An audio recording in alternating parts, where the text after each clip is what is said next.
Olá pessoal, esta aula é sobre os conceitos básicos dos sistemas de tempo real. Trata-se do capítulo 2 do livro. E o objetivo dela é tentar responder esta pergunta: quais são os principais conceitos tratados quando a gente fala de sistemas de tempo real? Como foi visto no capítulo 1, a gente constrói o sistema de tempo real para ele atender os requisitos temporais que estão na especificação. E para isso a gente precisa entender como o sistema funciona e ter um modelo dele. A partir desse entendimento do sistema que a gente vai conseguir afirmar que sim, os requisitos temporais serão cumpridos. Para isso, a gente usa alguns conceitos básicos, são palavras que são repetidas e repetidas o tempo todo. O conceito mais fundamental é o de tarefa, a task. Tarefa é qualquer segmento de código ao qual a gente atribui uma propriedade temporal, um requisito temporal. Por exemplo, uma função C pode ser uma tarefa, porque eu tenho que rodar ela a cada 1 milissegundo. Ou com um trecho de código qualquer que precisa ser executado no prazo máximo de tantos milissegundos, isso é uma tarefa. Então, o conceito de tarefa aqui é um conceito de algo que eu tenho que fazer dentro de um certo requisito temporal.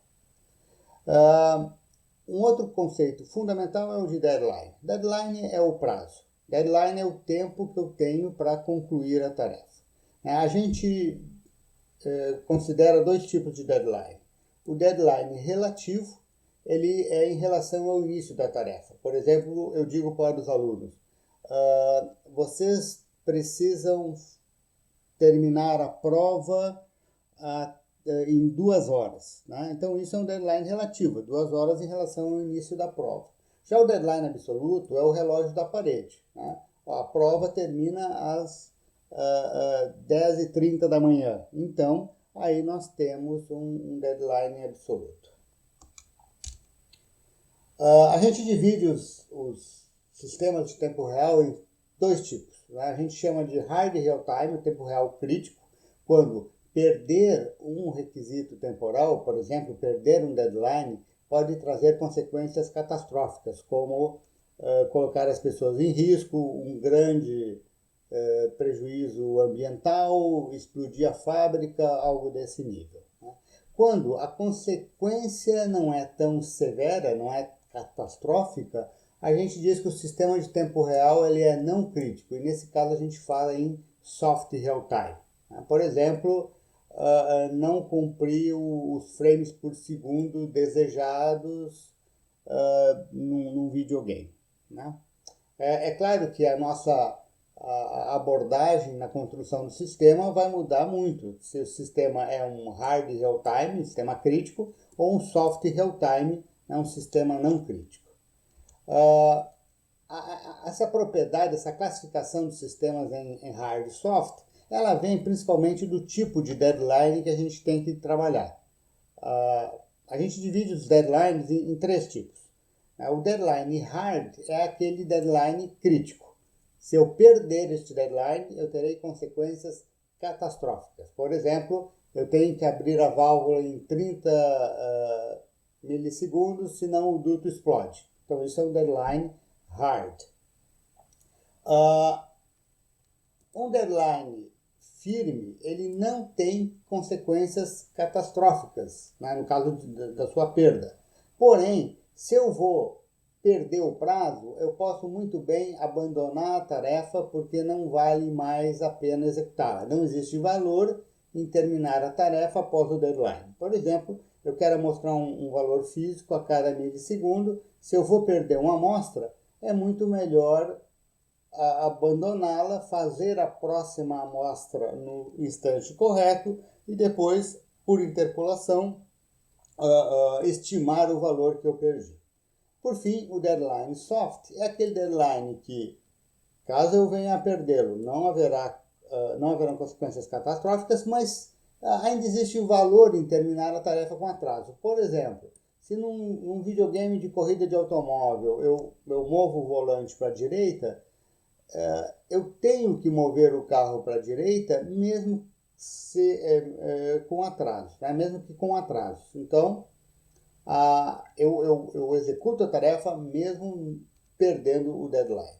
A gente pode visualizar isso da seguinte maneira, né? O deadline soft, ele tem um valor máximo até o deadline, e a partir daí o valor da tarefa cai.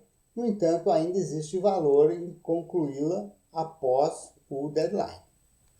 No deadline firme, a tarefa tem valor máximo até o momento do deadline, e se eu for perder o deadline, né, o meu tempo de conclusão está além do deadline, ela zera o valor. Não tem mais valor nenhum para mim, eu posso muito bem abandoná-la. Por fim, o deadline crítico. A tarefa tem um valor máximo até o momento do deadline, e se eu perder o deadline, eu tenho uma catástrofe. E eu aqui represento a catástrofe como um valor menos infinito quando eu termino a tarefa após o seu deadline. Então, deadline soft, firm e hard. Outro conceito importantíssimo para os sistemas de tempo real é a previsibilidade, né? Basicamente, o que a gente está querendo é prever, né, que todos os requisitos temporais serão atendidos. Eu posso colocar isso de uma forma determinista, né, definitiva. Sim, eu garanto que todos os deadlines serão respeitados, ou posso colocar isso em termos de probabilidade, né, associando uma probabilidade à perda dos deadlines ou ao não cumprimento dos requisitos de tempo real. A necessidade de previsibilidade com respeito ao comportamento temporal, ela implica em escolhas e análises e reflexões em vários níveis do desenvolvimento do software. Por exemplo, a linguagem de programação é importante para eu conseguir prever os tempos. O sistema operacional é importante, o protocolo de comunicação é importante, a arquitetura do processador, do computador é importante. Então, uma das características dos sistemas de tempo real tudo implica em alteração nos tempos do sistema e, portanto, eu preciso, né, considerar vários aspectos do meu desenvolvimento. Ainda dentro da ideia de termos e conceitos fundamentais aqui do sistema de tempo real, essas são palavrinhas que se usa muito, né? Escalonamento, escalonador, escala de execução. O que é cada um? Escalonamento é a forma como os recursos são alocados às tarefas, né? O algoritmo, a abordagem, a solução abstrata que eu tenho para decidir, por exemplo, que tarefa ganha o processador a cada momento. Escalonador é aquela peça do software, normalmente um módulo do sistema operacional, que é o responsável pela gerência dos recursos, né? Então, o escalonador, ele implementa uma solução de escalonamento. No final das contas, eu olhando a linha do tempo, eu vou ter cada tarefa usando tal e tal recurso a cada momento. A isso a gente chama de escala de execução. Então, a escala de execução ao final, o que acontece com as tarefas na linha do tempo submetidas às decisões do escalonador, o qual está implementando uma solução de escalonamento.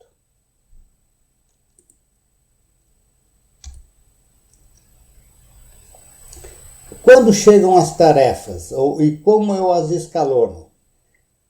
A gente classifica o sistema de tempo real em duas grandes categorias. Aqueles dirigidos por eventos, os event trigger, e aqueles dirigidos por tempo, time trigger. Dirigido por evento, eu tomo as minhas decisões baseadas em eventos. Por exemplo, chega uma interrupção do controlador de Ethernet. Eu recebi um pacote pela rede. Então, em função disto, em função deste evento, eu decido executar uma certa tarefa. Então, o meu sistema é dirigido por eventos. Sistema dirigido por tempo. eu observo a passagem do tempo, né? E, por exemplo, a cada 5 milissegundos eu processo as mensagens recebidas pela rede. Não importa o instante exato do evento receber a mensagem. A execução da tarefa, o processamento dessa mensagem, acontece em instantes de tempo pré-definidos. Então, o sistema agora é dirigido pela passagem do tempo e não pela recepção de eventos. Então, aqui no dirigido por tempo, nós temos a situação em que o evento chega, não interessa. Na próximo instante de tempo pré-definido é que a gente vai processar o evento, executar a tarefa associada, né? Aqui nós temos um resumo. O sistema dirigido por eventos reage a eventos, né? Tipicamente, evento externo gera interrupção e dispara a tarefa. Tipicamente, eventos são interrupções, mesmo que seja um timeout, é uma interrupção de timer, né? E o problema do dirigido por eventos é que se todos os eventos acontecerem ao mesmo tempo, eu posso ter dificuldade para executar todas as tarefas. Então, eu tenho que tomar cuidado com isso, né? O sistema, por outro lado, é flexível, porque eu posso trabalhar as coisas na medida em que elas acontecem, né? Eu não preciso pré-determinar tudo. E eu consigo, mesmo nesse sistema, provar que os deadlines serão atendidos. Então, eu tenho um determinismo de deadline. Por outro lado, no dirigido por tempo, eu tenho um tick que acontece a cada t milissegundos e que me dá a batida, são quando as tarefas são executadas. Sensores e atuadores, a rigor, são acessados apenas em momentos pré-definidos, se eu tenho um sistema puramente dirigido por tempo. Então, interessante é que em um sistema dirigido por tempo puro, eu não tenho nenhuma interrupção além das do relógio. Tudo é o timer.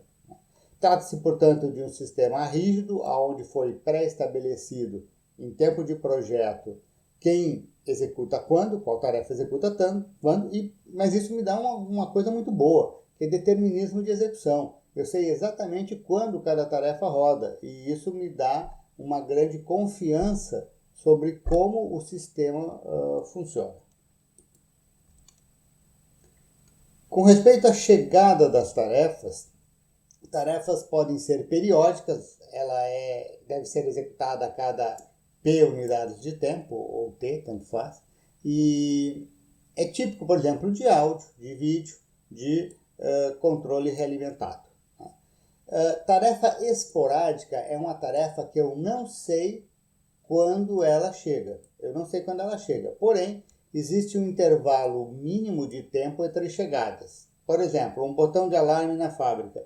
Eu não sei quando esse botão será acionado. Porém, uma vez acionado, há todo um procedimento que é realizado de maneira que o próximo acionamento do botão, ao qual eu deverei responder com deadlines, e só virá a ocorrer após um certo tempo. Então, existe um intervalo mínimo de tempo entre as chegadas.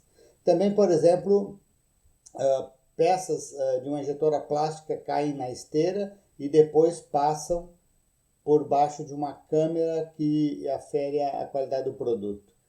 Dadas as folgas e como o sistema opera, eu não sei exatamente quando a peça plástica vai passar por baixo da câmera de vídeo. Porém, dada a capacidade da máquina em termos de peças por minuto, eu posso definir um intervalo mínimo de tempo entre a passagem de duas peças pela câmera.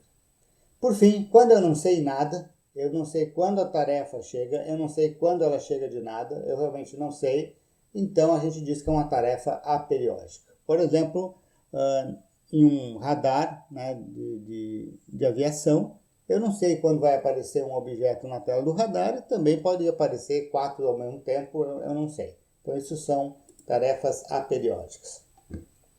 A gente consegue analisar bem tarefas periódicas e também tarefas esporádicas, porque elas têm uma demanda limitada de recursos do computador. dado que existe uma frequência máxima de chegadas, de demanda. Já a tarefa periódica, eu não consigo dar garantias deterministas a respeito. Aqui tem uma figura que ilustra a situação, né?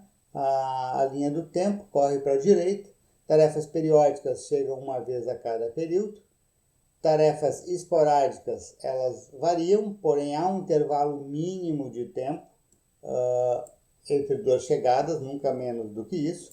Por fim, tarefa periódica vale tudo. Eu não consigo afirmar coisa nenhuma.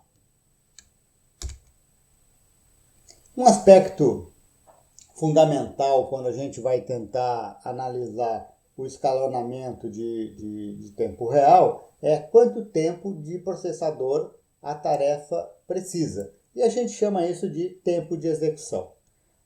Vários capítulos do livro tratam disso. Esse tempo de execução depende do fluxo de controle, dos dados de entrada, da arquitetura com seus caches, pipelines e etc., né? E é muito complexo de se modelar o tempo de execução. Especificamente em sistemas de tempo real, nós estamos preocupados com o tempo de execução no pior caso. Todo mundo usa a sigla em inglês W7, né, Worst Case Execution Time, que é o pior tempo de execução que a tarefa poderá apresentar, variando-se dados de entrada e condições iniciais da arquitetura.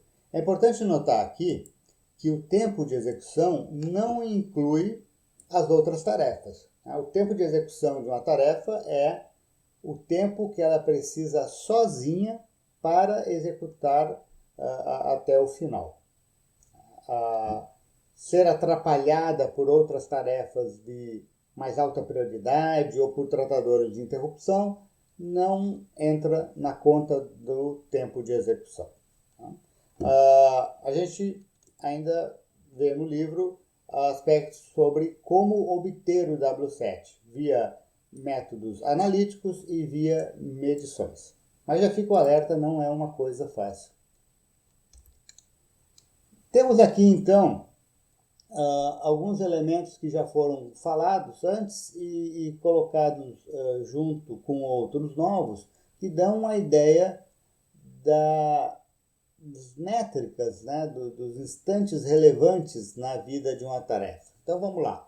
Aqui a gente tem a linha do tempo correndo para a direita e a chegada da tarefa. A chegada da tarefa é aquele primeiro momento onde teoricamente ela poderia ser executada, né? E ela não é por atraso do sistema, por outras coisas, mas idealmente ela poderia ser executada já na chegada.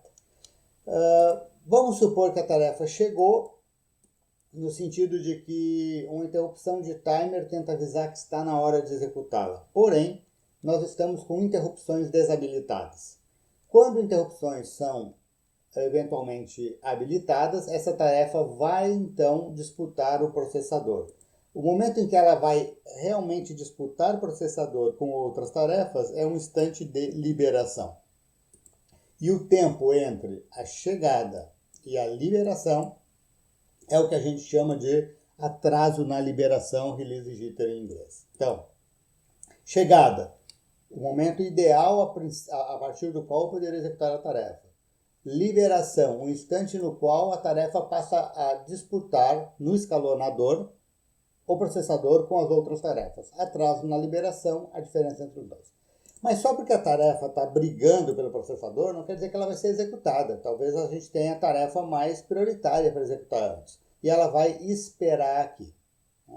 Quando finalmente ela começa a executar, ela vai executar possivelmente pelo seu tempo de execução. Quando a tarefa conclui, nós temos o instante de conclusão da tarefa. Se eu pego o instante de conclusão e subtraio do instante de chegada, não é liberação, é chegada, então conclusão menos chegada vai me dar o tempo de resposta. Tá? Tempo de resposta, conclusão menos chegada. Ou seja, aquele tempo que a tarefa ficou entre chegada e liberação, ele entra no tempo de resposta. Por fim, o que eu quero? Eu quero que o tempo de resposta seja aceitável frente ao deadline. Então, deadline absoluto, um instante na linha do tempo. Então, aqui é o deadline absoluto. Deadline relativo. Deadline absoluto menos a chegada. Então, lembre-se, deadline absoluto, 1 hora absoluta, quando eu devo ter terminado a tarefa. Deadline relativo, quanto tempo eu tenho para fazer a tarefa a partir da sua chegada. Então, essa figura, ela captura os principais elementos, né, os principais termos temporais que a gente associa a uma tarefa. Né? Esse tempo que a tarefa pode ser atrapalhada por tarefas de mais alta prioridade, que é esse buraco aqui, ó, ela já está liberada, mas não está executando, a gente chama de interferência. Tá? Tarefa atrapalhada por tarefa de mais alta prioridade, interferência. E o tempo de resposta sempre vai até a conclusão. A gente vai também estudar em outros capítulos do livro o problema de exclusão mútua. Às vezes, duas tarefas elas não podem ter a sua execução entrelaçada e muito menos executadas simultaneamente em um multicore, por exemplo. Isso é típico de variável compartilhada. Eu tenho uma estrutura de dados, digamos uma tabela, que duas tarefas usam, e se uma tarefa começou a mexer na tabela, a outra tarefa não pode acessar, até que a primeira tarefa A libere a tabela. Então isso é uma situação de exclusão mútua entre as tarefas A e B no acesso à tabela. A gente chama o tempo de espera de uma tarefa pela outra, neste caso, como sendo um tempo de bloqueio. Quando uma tarefa quer usar uma tabela ou qualquer recurso e não pode porque está sendo usado por outra tarefa de forma exclusiva, nós temos uma situação de bloqueio.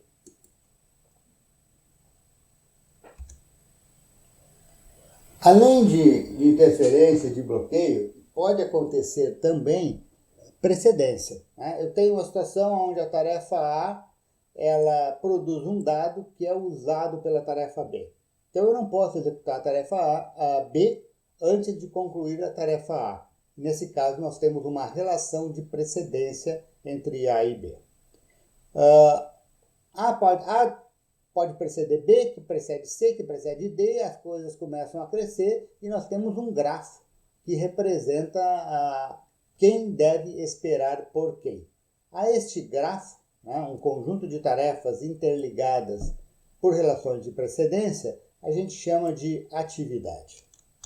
Então aqui temos um exemplo em que a tarefa 1 produz valores usados pela tarefa 2, que por sua vez produz valores usados pela tarefa 3. Nós temos uma atividade e as relações de precedência são lineares, tá? Um pipeline. No caso da figura da direita é mais complicado. T1 manda dados para T2 e T3 que podem operar em paralelo. Depois T2 manda dados para T4, T3 e T2 mandam dados para T5 e nesse caso nós temos relações de precedência arbitrárias. Juntando tudo isso, a gente cria o que é chamado de modelo de tarefas, que são as descrições das tarefas em termos de um modelo. Então eu vou dizer que as tarefas são periódicas, que o deadline é menor ou igual ao período, que não tem exclusão mútua, mas tem precedência, etc, etc, etc. Então, eu vou tentar descrever o meu sistema real, software, hardware, em um modelo de tarefas que diz como as coisas são no meu sistema. Esse modelo de tarefas vai ser o ponto de partida para a análise de escalabilidade. Eu vou ter que considerar e dar muita importância a como as tarefas são para poder avaliar se o deadline vai ser atendido ou não. E existem várias métricas, vários parâmetros associados, a gente já viu eles agora. O tempo de execução normalmente é o C, o período ou intervalo mínimo entre ativações P, deadline relativo normalmente o D maiúsculo, D minúsculo é para deadline absoluto, O J para o release jitter, que é o atraso de liberação. O B é tipicamente usado para o tempo de bloqueio no pior caso. Interferência, lembrem-se, uma tarefa de prioridade mais alta atrapalhando outra de prioridade mais baixa. Isso é interferência. Normalmente é o I. E, finalmente, tempo de resposta, máximo tempo de resposta no pior caso, o R. O que eu quero? Eu quero que o R seja menor ou igual ao D, porque este é o meu requisito temporal principal. Além, é claro, de que se a tarefa é periódica, eu preciso executá-la uma vez a cada P unidades de tempo. Quando finalmente a gente pega o modelo de tarefas, define os parâmetros e coloca números nos parâmetros, nós temos uma carga de tarefas. A carga de tarefas nada mais é do que o meu modelo de tarefas agora com números. Período da tarefa 1 é tal, tempo de execução da tarefa 2 é tal, e assim por diante. Se a carga é limitada e conhecida em projeto, típico de um embedded system, a gente diz que a carga é estática. Se eu estou num PC e as coisas variam ao longo do tempo, então a gente diz que tem uma carga dinâmica. Mais detalhes sobre estes termos e conceitos vocês podem encontrar no meu livro Fundamentos dos Sistemas de Tempo Real. Até mais!